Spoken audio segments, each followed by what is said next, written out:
Hello everyone, welcome back to our channel Nandini Patu blogs and আমি নন্দিনী চলে এসেছি আবার একটা নতুন ভিডিও নিয়ে। ভিডিও শুরু করার আগে বলো যে আমাদের অ্যানিভার্সারি ভিডিওটা কেমন লেগেছে। আর আমাদের অ্যানিভার্সারির দিন যাদেরকে সাজিয়েছিলাম ঠিক আজকে তাদেরকেই সাজাতে যাচ্ছি। সেদিন ওরা আমাদের বাড়িতে এসেছিলো আর আজকে আমি তাদের বাড়িতে সাজাতে যাচ্ছি, কারণ আজকে ওরকমই একটা বুকিং হয়েছিল যে আমি যাব। আর ওদের বাড়িটা হচ্ছে আজিমগঞ্জে, আমি এখানে নৌকো পার হচ্ছি। আজকের বুকিংটা প্রায় 2-3 মাস আগে করা। একজনের বুকিং ছিল, হুট করে এখন বলে 3 জন সাজবে। যাই হোক, ম্যানেজ করে আমি যাচ্ছি।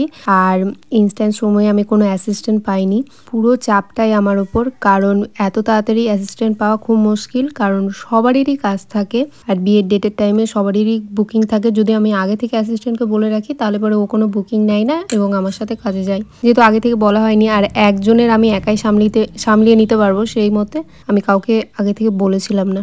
এইদিকে আমি আমার লোকেশনে পৌঁছে গেছি এবং তাদের রুমে আমি আমার জিনিসগুলোকে সমস্ত সাজিয়ে নিয়েছি আর আমার ক্লায়েন্ট গেছে এখন স্নান করতে। আর এই ব্লগটা হচ্ছে ফেব্রুয়ারির 1 তারিখের। ব্লগটা দিতে দিতে অনেকটা দেরি হয়ে গেল, ভয়েস ওভার দেওয়াটা আসলে কমপ্লিট হয়নি। এডিট তো আমি করেই রেখেছিলাম। আসলে প্রচণ্ড আমার শরীর খারাপ আর ঠান্ডাও লেগেছে, তোমরা হয়তো ভয়েসটা শুনে বুঝতেই পারছো। আর এদিকে দেখো আমার ক্লায়েন্টের মেকআপ আর হেয়ারস্টাইল কমপ্লিট হয়ে গেছে। আমি এভাবে কমপ্লিট করেছি কারণ ও যে লেহেঙ্গাটা পরবে, একটা লেহেঙ্গা সিলেক্ট করেছে, ওটা এত ভারী। ও বললো আরেকজনকে সাজাচ্ছ, তুমি ওকে সাজিয়ে নাও, তারপরে আমি লেহেঙ্গাটা পরবো। অ্যান্ড এটা হচ্ছে ওর ফুল লুক লেহেঙ্গা পরার পর। লেহেঙ্গাটা খুবই গর্জাস ছিল আর কালারটাও দারুণ ছিল। প্রচন্ড সুন্দর একটা লুক ক্রিয়েট করেছিলাম ওর ওপরে। ওর আফটার বিফোর লুক করে আমি দেখাতে পারিনি কারণ প্রচন্ড আমি ব্যস্ত ছিলাম। ওর একটু স্কিনে প্রবলেম আছে, সেটা হচ্ছে ছোটবেলায় স্কিনটা পুড়ে গেছিল, কপালের দিকটা অনেক রকমের স্কিন প্রবলেম আছে। তো সেই সমস্ত প্রবলেমগুলোকে হাইড করে আর সামনের চুলগুলো অনেকই ছোট ছোট, তো সেগুলোকে হাইড করে যে এত সুন্দর একটা লুক ক্রিয়েট করতে পেরেছি আমারই খুবই ভালো লাগছিল আর ওরাও খুব স্যাটিসফাই ছিল। আর এটা হচ্ছে আমার সেকেন্ড ক্লায়েন্ট, দুজনই পার্পল কালারের ড্রেস পরেছিল। ইনি পার্পল কালারের একটা শাড়ি পরেছিল, খুবই সুন্দর একটা শাড়ি। আর এটা হচ্ছে আমার স্কুল লাইফের ফ্রেন্ড, আমার পেছনে বসতো। এদেরকে দেখলে না মনে হয় যেন আবার ছোট হয়ে যায়, সেই দিনগুলোই খুবই ভালো ছিল। আচ্ছা, জানাও যে এদের লুকটা কেমন লেগেছে তোমাদের। এরা তো সত্যি এদের খুব পছন্দ হয়েছে, আমার খুব পছন্দ হয়েছে। তোমরা জানাও তোমাদের কেমন লেগেছে। দুজনের লুকটা লাস্ট বার আমি দুজনকে একসাথে দেখিয়ে দিলাম, কারণ প্রচন্ড তাড়াহুড়োতে ছিলাম, আমি বাড়ি যেতে হবে আবার। তারপরে ভিডিওটা আমি কমপ্লিট করে ওখান থেকে বেরিয়ে গেলাম, সোজা চলে আসলাম ঘাটে। আবার পার হতে হবে, ঘাটের ধারে এখানে মোমো বসেছিল আর প্রচন্ড আমার খিদেও পেয়েছিল, সেই দুপুরবেলায় বেরিয়েছি, তো ভাবলাম একটু মোমো খেয়ে নিই, দিয়ে যাওয়া যাক। আর ওই পারে দেখছো ওটা হচ্ছে আমাদের জিয়াগঞ্জ।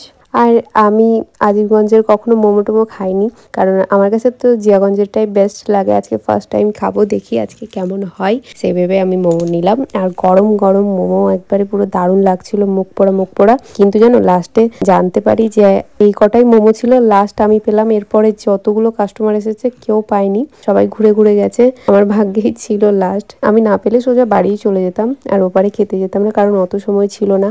আর এখানে যে চাটনিগুলো দেখতো খুবই স্পাইসি ছিল, দারুণ লাগছিল খেতে।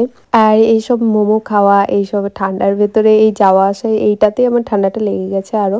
যাই হোক, ওখান থেকে তাড়াতাড়ি খাওয়া দাওয়াটা কমপ্লিট করে আমি বেরিয়ে পড়লাম বাড়ির দিকে, কারণ আমাকে তাড়াতাড়ি যেতে হবে। ওদিক থেকে মা ফোন করছিল, নৌকো অনেকক্ষণ দেরি করছিল আসার, দাঁড়িয়েই ছিলাম। তারপরে নৌকো আসলো, চাপলাম এবং সোজা চলে গেলাম বাড়িতে। বাড়ি এসে না প্রচন্ড খিদে পেয়েছিল, তো খাওয়ার টাইমে আমি টমেটো পোড়া দিয়ে খেয়েছিলাম হচ্ছে রুটি, যেটা আমি দেখাতেই তোমাদেরকে ভুলে গেছিলাম, সেই জন্য লাস্টের দিকে একটু ক্যামেরায় শট নিয়ে নিলাম। আর ততক্ষণে টমেটো পোড়াটা ফুরিয়েই গেছিল প্রায়। যাই হোক, এইটুকুই দেখাতে পারলাম, কারণ খুব খিদে পেয়েছিল, আমি ভিডিও করতেই ভুলে গেছি। আর এই ভিডিও ক্লিপগুলো হচ্ছে পরের দিন সকালে, কারণ রাত্রে এত ক্লান্ত হয়ে গেছিলাম অত কাজ করে যে আমি আর ভিডিও করতে পারিনি, আধা করে শুয়ে পড়েছিলাম। আর এইভাবে কি করে বদমাশি করছে বাবা এই ক্লিপগুলোতে দেখো।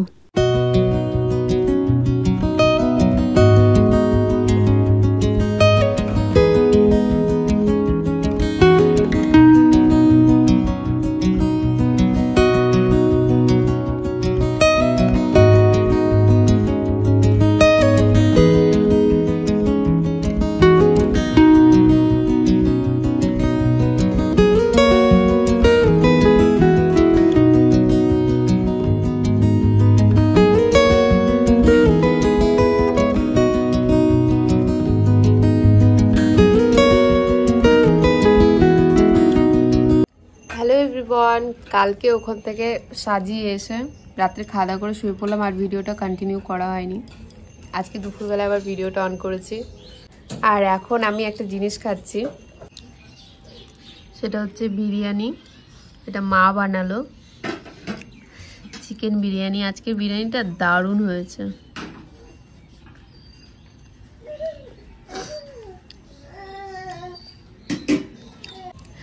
আর কালকে হচ্ছে আমরা বাড়ি চলে যাব। আর এই ভিডিওটা আমি এখানে এন্ড করছি। কালকে আর আউটরো দেওয়া হয়নি, ভিডিওটা এন্ড করাও হয়নি। ভিডিওটা ভালো লাগলে অবশ্যই লাইক করে দিও। চলো টাটা, খেয়ে নিই এটা ততক্ষণ।